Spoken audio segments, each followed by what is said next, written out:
대한예수교장로회 백석총회 세계선교위원회가 내년 교단 설립 45주년을 맞아 선교사들을 위한 지원과 행사를 계획하고 있습니다. 자세한 소식 전해드립니다. 탄소 감축을 위해 재생에너지 발전에 힘쓰는 것이 중요한 가운데 교회가 참여할 수 있는 재생에너지 발전 방법을 알아보겠습니다. 가족 간 불화와 갈등으로 인해 어려움을 겪는 가정들을 위한 가족 치유 부흥회가 열렸습니다. 그 현장을 다녀왔습니다. 교회 내 버려진 가정집을 수리해 시작한 한 선교관이 13년 동안 선교사들에게 소중한 안식처를 제공하고 있습니다. 관련 내용 살펴보겠습니다.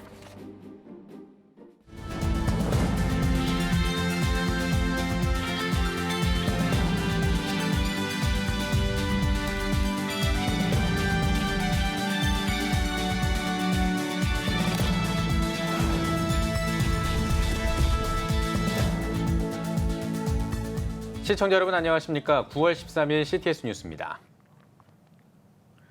코로나로 선교사들의 활동이 많이 위축됐습니다. 세계 선교의 활력이 필요한 시점인데요. 대한예수교장로회 백석총회 세계선교위원회가 교단 설립 45주년에 맞춰 새 비전을 통해 선교사들을 도울 예정이라고 합니다. 장현수 기자가 전해드립니다. 내년 교단 설립 45주년 기념사업 준비에 박차를 가하고 있는 대한예수교장로회 백석총회. 이에 발맞춰 총회 세계선교위원회도 부지런히 움직이고 있습니다. 지난달 45-1차 임원회로 새 회기를 연 선교위 측은 선교사들이 힘낼 수 있는 자리를 많이 만들려 하고 있다고 전했습니다. 지금까지는 안정적인 그런 우리 선교회를 꿈꿨다면 앞으로는 정말 실질적으로 선교를 위한 선교사, 그 선교사님들을 찾아서 그 일을 이루어내고 또 선교사님들만을 위한 총회와 우리 운영이사회, 즉 이사님들이 함께하는 운영이사, 후원이사가 될 수 있도록 그 부분에 대해서 한번 집중을 해보려고 합니다. 특히 코로나19 장기화로 어려움을 겪고 있는 선교사 가정을 위해 지원을 아끼지 않겠다는 뜻도 밝혔습니다.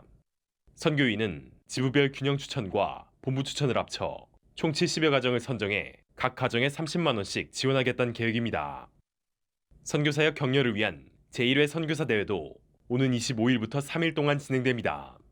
대회에는 21개국 30가정, 56명의 선교사가 참석할 예정입니다. 선교위 이민기 선교위원장은 교단이 45년 역사를 이어오며 현재 667명의 총회 선교사를 파송한 건 하나님의 은혜라고 말했습니다. 이어 앞으로도 교단 소속 교회들의 선교 동참을 위한 총회 선교주의를 이어가겠다고 밝혔습니다. 내년 7월경에는 교단 설립 45주년 기념사업의 일환으로 대규모 선교사 대회를 열겠다는 계획도 전했습니다.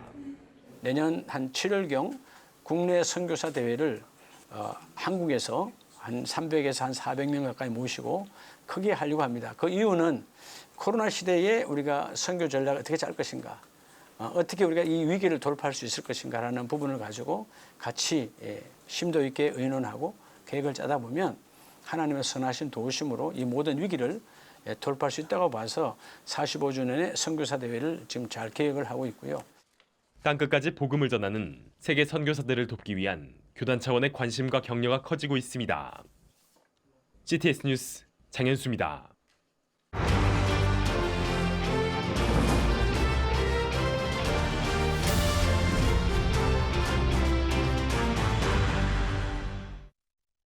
CTS 특별기획 교회 녹색 미래를 그리다 7번째 시간입니다. 탄소 배출을 줄이기 위해서는 재생에너지 발전에 힘쓰는 것이 무엇보다 중요한데요. 교회가 참여할 수 있는 재생에너지 발전 방법에는 어떤 것들이 있는지 알아보겠습니다. 이현지 기자입니다. 오는 10월에 운영 예정인 세종햇빛발전소 1호기는 세종햇빛협동조합이 운영하는 태양광 발전소입니다. 발전소를 세운 협동조합이 교회에서 출발했습니다.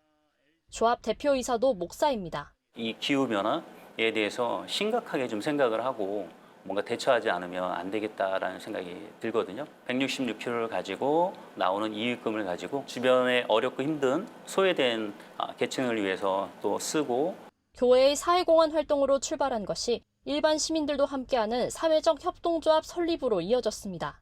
태양광 설치 외에도 지역사회에 LED 등을 무료로 교환하는 사업과 주민을 대상으로 하는 환경교육도 실시하고 있습니다. 이를 통해 지역사회와 교회가 소통하는 장도 만들어갑니다. 교단에서 태양광 발전소 설립에 나선 사례입니다. 2018년 창립한 기독교 대한감리회 햇빛발전소 협동조합. 지금까지 교회 단체와 협력해 발전소 12기를 설립하고 300가정에 미니 태양광을 보급했습니다. 가정은 지금 보통 한 달에 한 5,000원에서 7,000원 정도 전략이 되거든요. 교회도 한 3kW에서 지금 크게는 한 60kW까지 설치가 됐어요. 눈에 보이니까 잘했다고 생각되어지고. 직접적으로 금전을 지원하는 건 아니지만 발전소와 교회를 연결해주고 설치 과정에서 발생하는 복잡한 서류 과정을 돕고 있습니다. 탄소 절감, 감축 그런 것에 대해서 긴박한 그런 상황이니만큼 우리가 이런 것을 하는 것에 있어서 굉장히 어떤 자부심을 가지고 있고요. 다만 좀 더 활동이 좀 활성화돼야 되겠다라고 하는 그런. 새신교회는 지난 2020년 11월 자체적으로 태양광 패널을 설치했습니다. 교회 외벽 3면에서 건물 일체형 태양광 발전 시스템으로 전기를 생산하는 겁니다. 서울시와 에너지관리공단에서 추진한 시범 사업에 선정돼 추진할 수 있었습니다.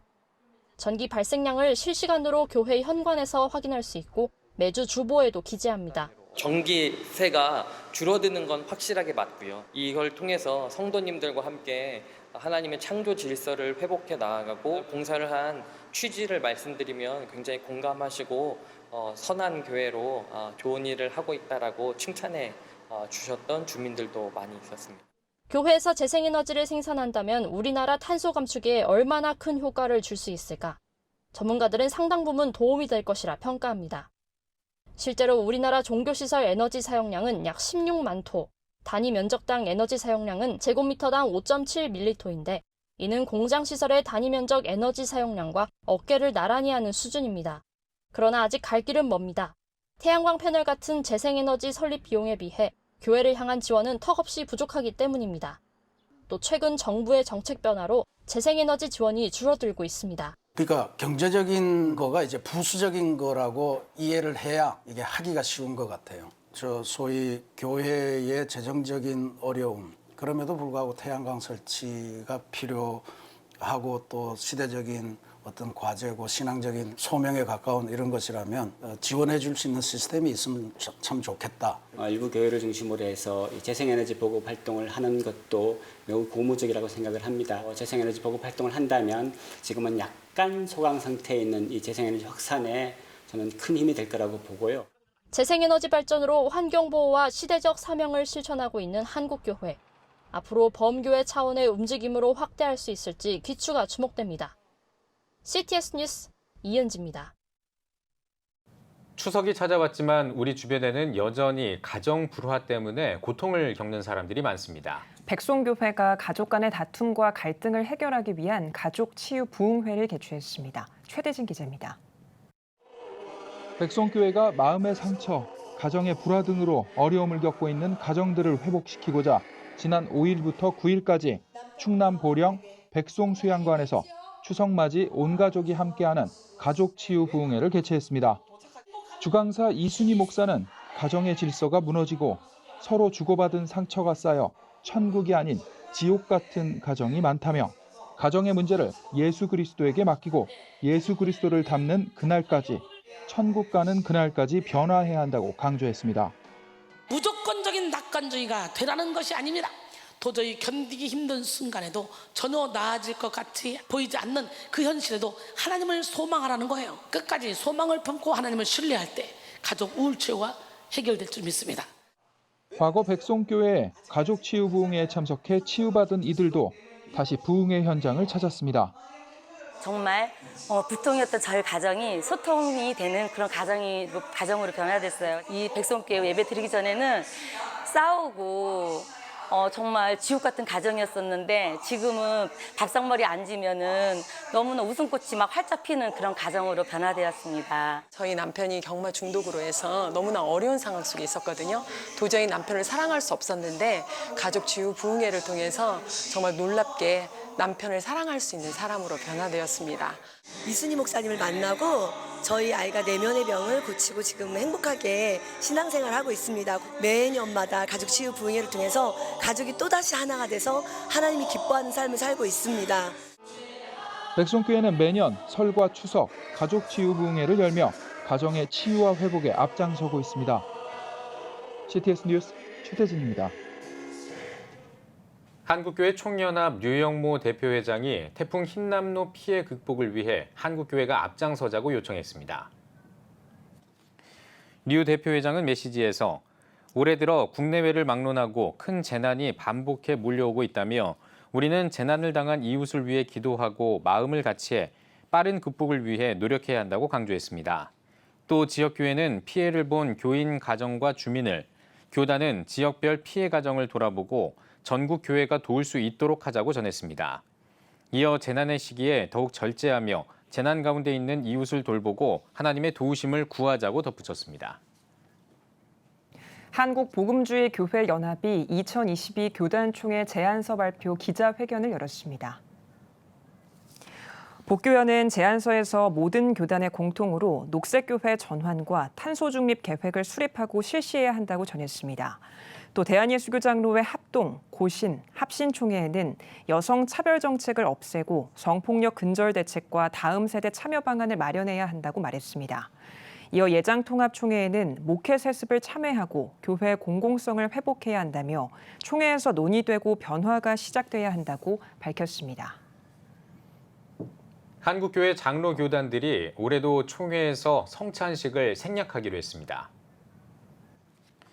대한예수교장로회 합동총회 임원회는 코로나가 재확산하는 상황에서 마스크를 벗고 성찬식을 거행하는 것이 위험할 수 있다고 판단했다며 안정적인 총회를 위해 올해도 성찬식을 거행하지 않기로 결정했습니다.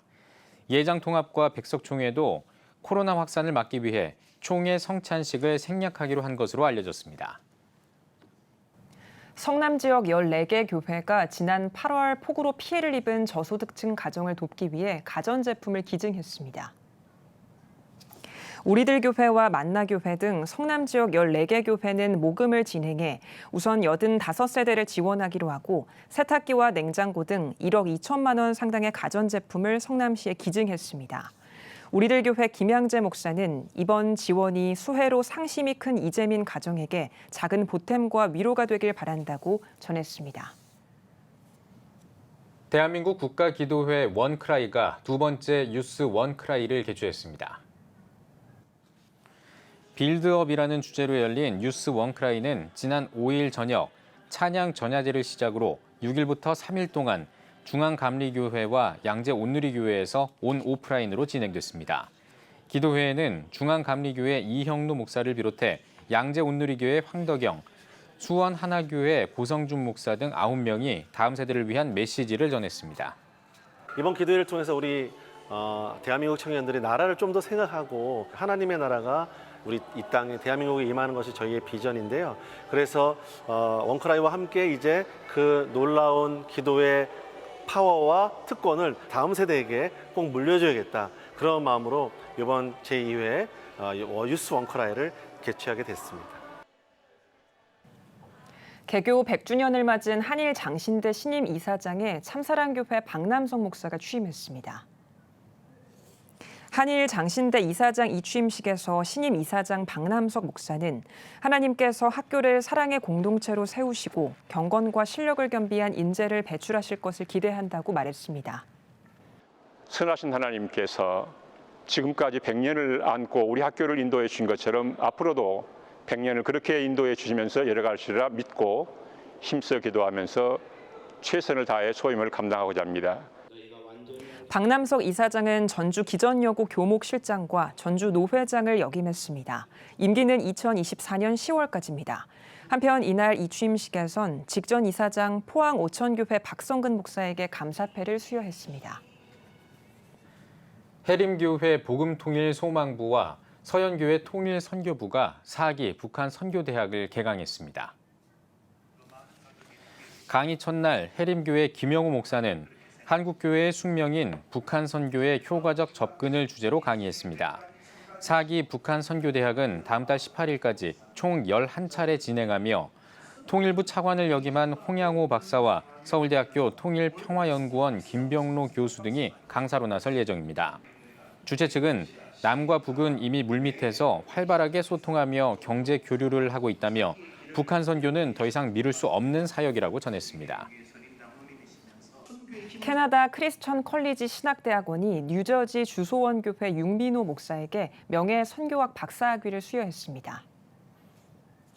수여식에 앞서 말씀을 전한 캐나다 크리스천 컬리지 찰스 맥베티 총장은 예수 그리스도를 따르는 주의 종이자 오직 말씀에 따라 순종하는 목회자가 되길 바란다고 전하며 뉴저지 주소원교회 윤민호 목사에게 명예 선교학 박사학위를 수여했습니다. 명예 박사학위를 받은 뉴저지 주소원교회 윤민호 목사는 중미 과테말라를 중심으로 교육 선교와 현지 사역자 양성 사역을 이어오고 있으며 CTS 뉴욕 방송과 미 동부 국제 기아 대책 기구의 후원 이사로도 활동하고 있습니다. 오늘의 주요 단신입니다. 직분을 은퇴한 72세 이상 고령 고인의 절반이 건강이 허락하는 한 교회 사역을 하고 싶어하는 것으로 나타났습니다. 목회데이터 연구소는 교회 인력 활용과 고령 교인들의 신앙생활 동기부여 차원에서 기회 제공을 검토할 필요가 있다고 밝혔습니다. 좋은 교사 운동이 예비 기독교사 아카데미 참가자를 모집합니다. 참가 신청은 오는 20일까지 좋은 교사 운동 홈페이지를 통해 할 수 있으며 강의는 21일부터 11월 2일까지 매주 수요일 기독교사로의 부르심 등을 주제로 진행됩니다. 대한예수교장로회 통합총회 제107회기 여성 총대가 역대 최다를 경신했습니다. 예장 통합 제107회기 여성 총대는 총 35명으로 역대 가장 많은 수를 기록했습니다. 하지만 여전히 전체 총대 가운데에서 3%에 못 미치는 것으로 나타났습니다. 기독교 대한감리회 교육국이 15일 다음 세대 회복을 위한 교회 교육 콘퍼런스를 개최합니다. 콘퍼런스에서는 감리교 신학대학교 양성진 교수와 화양감리교회 최상훈 목사, 구치감리교회 황선필 목사 등이 강사로 나설 예정입니다. 지금까지 오늘의 주요 단신이었습니다. 여러분은 지금 CTS 뉴스를 시청하고 계십니다. 전국에 있는 CTS 뉴스 스튜디오를 연결하는 시간입니다. 전국의 생생한 소식, 오늘은 CTS 부산 스튜디오를 연결합니다. 부산 스튜디오입니다. 일시 귀국한 선교사들에게는 쉴 곳이 마땅치 않은데요. 부산 가덕도 섬마을에 선교사들을 위한 선교사 마을이 있습니다. 2009년부터 시작한 선교관은 선교사들에게 소중한 안식처가 되어주며 글로벌 선교의 중심지 역할을 감당하고 있는데요. 가덕교회 선교사 마을을 이준영 기자가 전해드립니다. 바다가 보이는 가덕도의 한적한 선교관에서 여유로운 휴식을 취하는 이기환 선교사. 이기환 선교사는 16년간 터키에서 사역하던 중 휴식을 위해 가덕교회 선교관을 찾았습니다.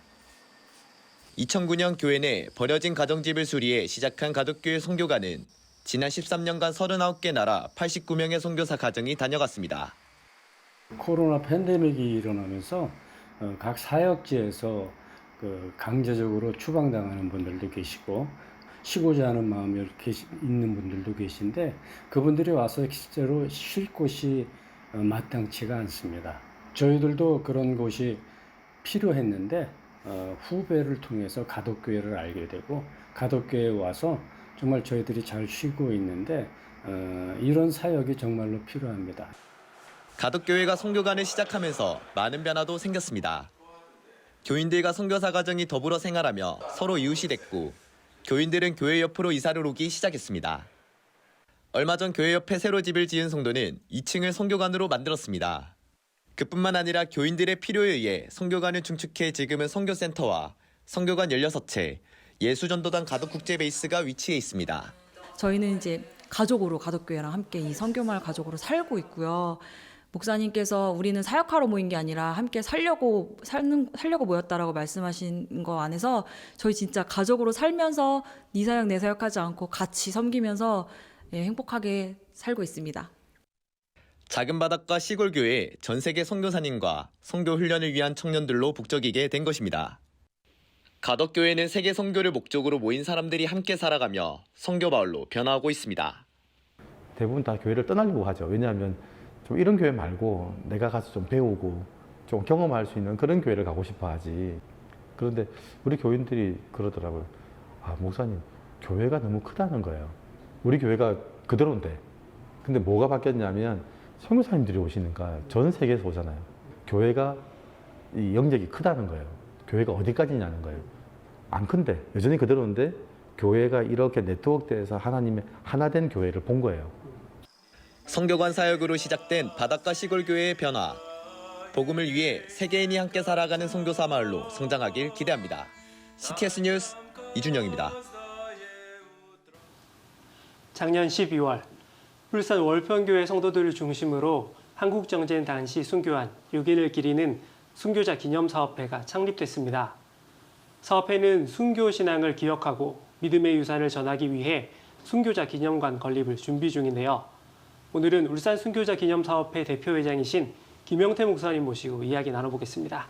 목사님 안녕하세요. 안녕하십니까. 반갑습니다. 네, 목사님. 먼저 순교자 기념사업회가 어떤 단체인지 소개 부탁드리겠습니다. 네, 순교자 기념사업회는 작년 21년 12월 20일에 발족이 되었습니다. 역사적으로는 극히 짧은 역사죠. 그런 단체인데 우리 순교자 기념사업회가 이제 하게 된 동기는 6.25 전후에 네 차례 네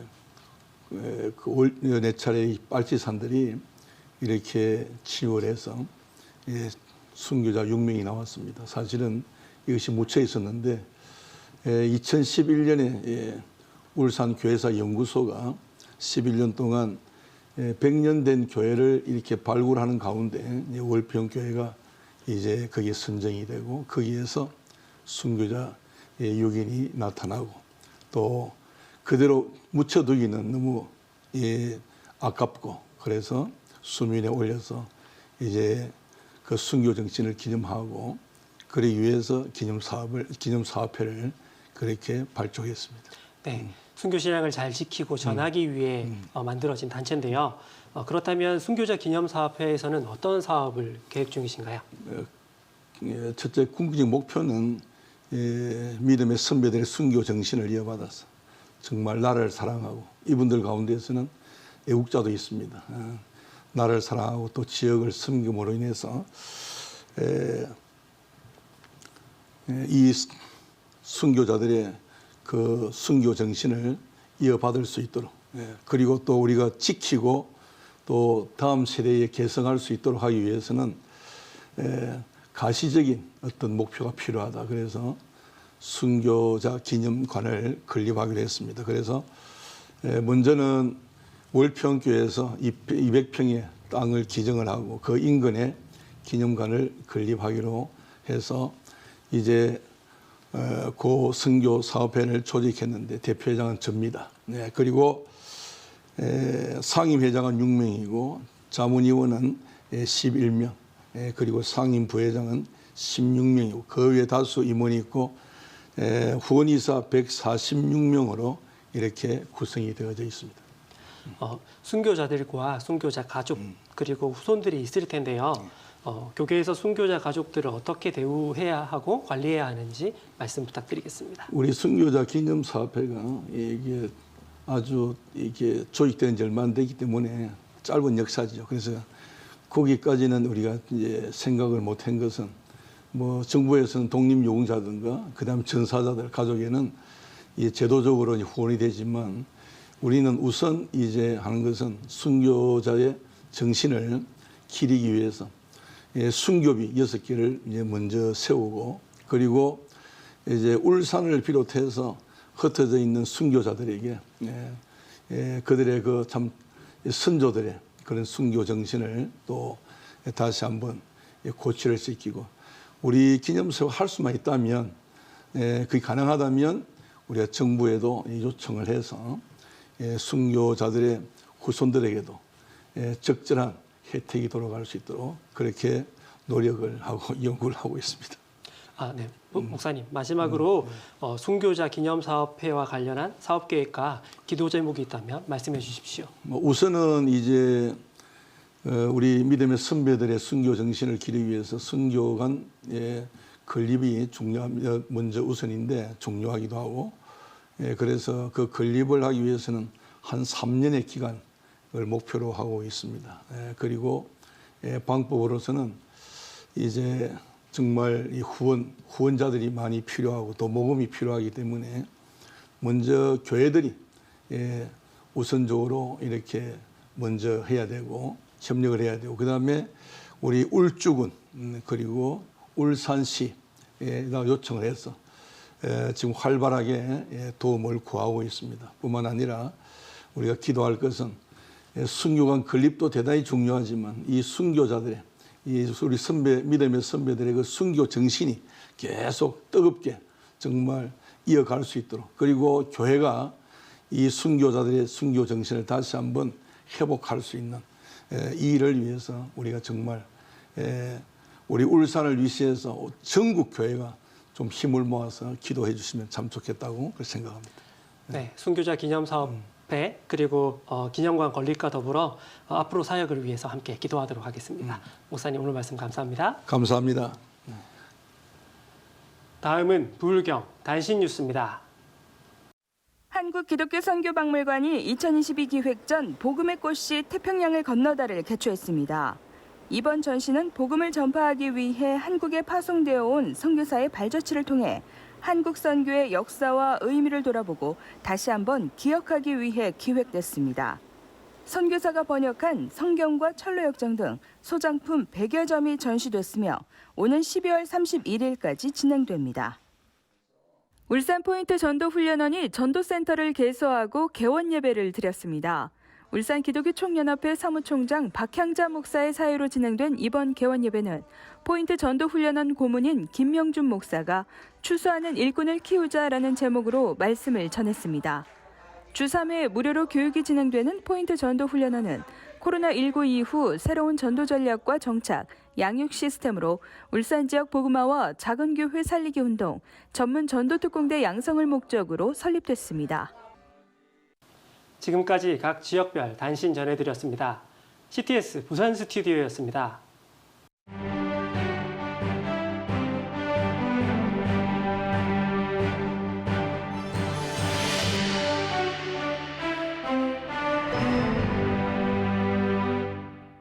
얼마 전에 우리 민족으로서는 정말 오래간만에 민족적 자긍심을 느낄 수 있는 사건이 있었습니다.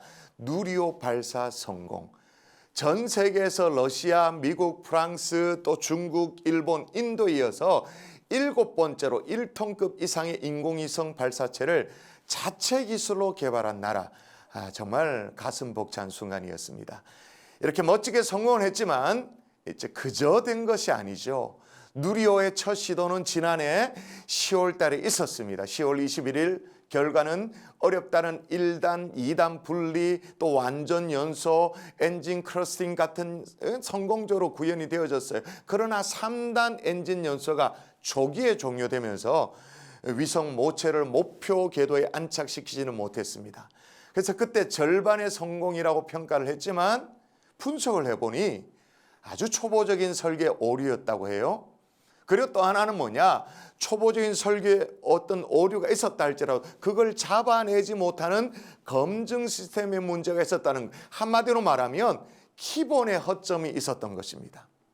이번에도 2차례 발사 연기가 되었던 것 다 기억하실, 첫 번째는 바람 때문이었고 두 번째는 센서 이상이 감지되어서 2번이나 딜레이 되어져서 발사에 성공했어요. 그러나 작년 1차 때와는 달리 이번에는 검증 시스템이 작동되었던 것입니다. 이상을 감지했던 것입니다. 다시 말해 이번에 발사 성공의 쾌거는 기본에 충실한 결과였다고 해도 과언이 아닌 것입니다.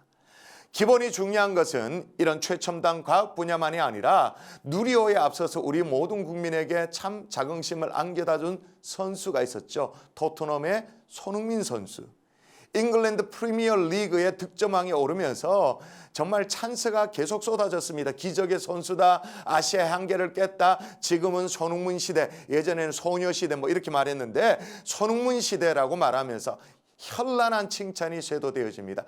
그럴 만한 것이 잉글랜드 프리미어 리그에 현존하는 세계 최고의 어떤 축구 무대 720명의 선수 가운데 득점 1위를 한 것은 상상을 초월하는 거죠. 그런데 손흥민의 오늘을 가능케 한 배우에는 아버지가 계셨다면서요. 들어보셨죠? 아버지 손흥정. 아버지는 손흥민 선수에게 기본적으로 축구의 DNA를 물려줬지만 더 중요한 것은 기본기에 충실하도록, 다른 현란한 기술이 아니라 기본기만 무려 7년 동안 계속 시켰다고. 기본기를 다지기 위해서 공을 자유자재롭게 다룰 수 있도록 패스나 슈팅이나 다른 기술은 아예 가르치지 않았다고 말합니다. 기본이 중요합니다. 가까이의 가수들을 좀 보세요. 가수들은 기본적으로 뭘 잘해야 됩니까? 노래를 잘해야 되죠. 그러나 요즘은 노래를 좀 못해도 현란하게 춤만 출 줄 알면 가수로 데뷔도 가능하고 조금은 뜰 수도 있습니다. 그걸 비디오형 가수라고 말하죠. 오디오에는 자신이 없으니 비디오로 승부를 건다라는 건데, 그런 가수들은 참 안타깝지만 한결같이 오래 가지를 못하죠. 나중에는 그런 가수가 있었는지 기억조차 못하면서 사라져버립니다. 무슨 얘기입니까? 기본이 중요합니다. 디모전서 4장 5절에 우리 신앙의 가장 뼈대가 되는 기본을 두 가지로 밝힙니다. 하나님의 말씀과 기도로 거룩하여 짐이라. 뭐와 뭐로 거룩해진다고요? 하나님의 말씀과 기도로. 이 말씀과 기도로는, 기도로 거룩해지는 신앙의 기본기가 딱 갖춰져 있으면 정말로 흔들림 없는 저 대양을 항해하는 배와 같은 그런 일들이 벌어질 거예요. 다른 것에 기웃거리지 말고 우리 신앙의 기본, 말씀과 기도 깊이 닻을 내리며 신앙생활하는 올 가을이 될 수 있기를 주의 이름으로 축복합니다. CTS 칼럼이었습니다. 예배가 살아야 교회가 삽니다. 다시 예배의 자리로 돌아갑시다. 하나님께 드리는 예배는 최고의 축복입니다. 온전한 예배를 위해서는 말씀과 기도로 나아가야 합니다. 찬양과 경배로 일어서야 합니다. 이제 다시 무릎 꿇을 때입니다. 기도 성령 운동으로 뜨겁게 일어날 때입니다. 기도할 때 가정이 회복되고 나라가 회복되는 역사가 일어날 것입니다. 하나님은 우리를 기다리고 계십니다. 본 캠페인은 백석총회와 함께합니다.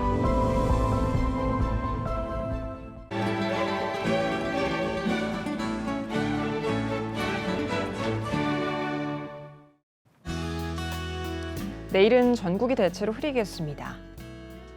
아침 최저기온은 18도에서 24도, 낮 최고기온은 24도에서 31도가 되겠습니다. 주간 날씨 해봅니다. 17일은 강원 영동과 경상권, 제주도에 비가 오겠습니다.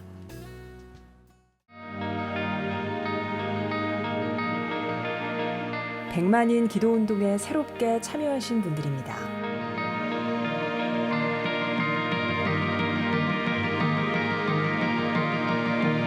백만인 기도운동을 통해 보내주신 후원금은 국내는 물론 전 세계를 향한 CTS의 영상 선교 사역을 위해 소중하게 쓰이고 있습니다.